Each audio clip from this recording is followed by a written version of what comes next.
So I'm now in a research lab here at Guy's Hospital with Professor John McGrath, who is the guru into EB research here in Great Britain and a leading light in the worldwide field.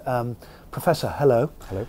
Just for everybody who doesn't know, can you explain to us what EB actually is? Well, EB, or to give it its full name, epidermolysis bullosa, is a group of genetic skin conditions. That means some people are just born with faults in the genes that make their skin hold together normally.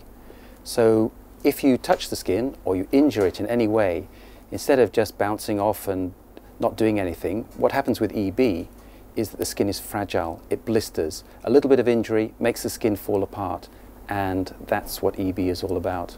We spent a long time trying to understand EB and work out exactly what's going on at a gene level, and over the last 2 or 3 years we've started to move forward to think, well, let's not just find out what's going wrong in EB skin, let's do something about it, let's try and fix it.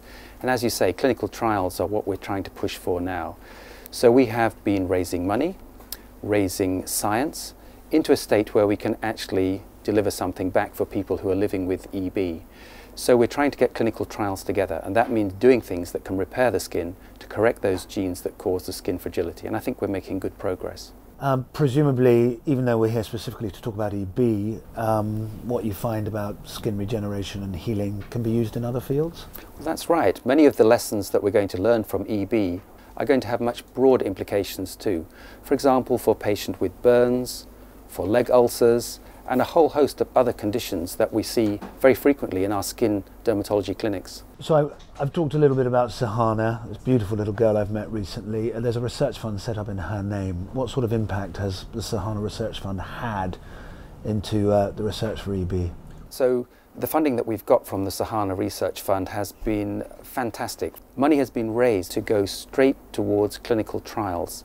So beyond basic research, which we have funded by many other sources, into real clinical trials that can make a benefit for patients.